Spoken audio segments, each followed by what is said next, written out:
মামলার ভিতরে কোন সাক্ষী কোন আসামি মামলার রায় হতে পারে না বাসী। এটা সম্পূর্ণ মিথ্যা রায় এবং ভুয়া রায় দিয়েছে। এই রায় আমরা মানি না। এটি যা দিয়েছে সম্পূর্ণ মিথ্যা রায় দিয়েছে, এটা আমরা মানি না।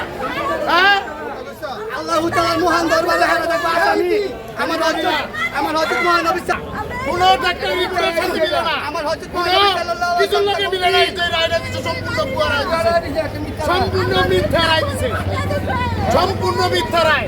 একটা রায়ও সঠিক বাংলাদেশ আইনের চার্জশিটের সাথে আর হইতেছে মেডিকেল রিপোর্টের সাথে দুই সংঘর্ষে মারামারির ভিতরে এতগুলা মানুষ ফাঁসির রায় হয় না। যেটা দিয়েছে দর্শক সম্পূর্ণ মিথ্যা, ভুয়া, বানোয়ার। সম্পূর্ণ মিথ্যা রায়। পরিকল্পিত মার্ডার আর কিছু না। হযরত মহানবী সাল্লাল্লাহু আলাইহি সাল্লাম রাসূল এটা আমরা নিরপরাধ সম্পূর্ণ ভুয়া রায় দিয়ে গেছে। আমরা প্রত্যেককে আমি মানি না। মাননীয় আদালতকে আমরা হয়েছে সম্পূর্ণ ভুয়া। দুই সংঘর্ষের ভিতরে বাংলাদেশের ভিতরে এরকম কোনো মামলা রায় হয় নাই যে ফাঁসি রায় দিল। হাজিরা এটা দিয়ে সম্পূর্ণ মিথ্যা। আমরা নির্দোষ নিরপরাধ মহান আল্লাহু তাআলা দরবারে এবং রাব্বুল আলামিনের কাছে পরে দেব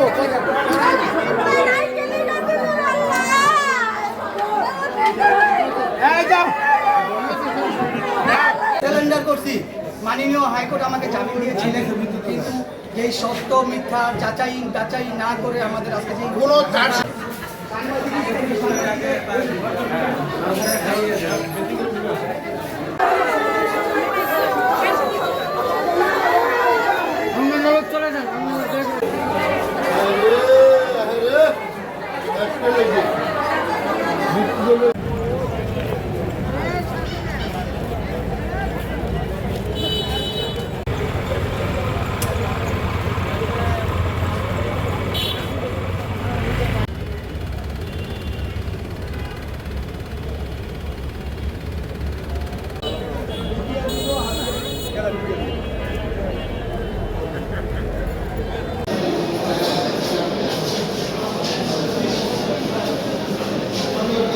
আইনজীবীর বক্তব্য বলেছি।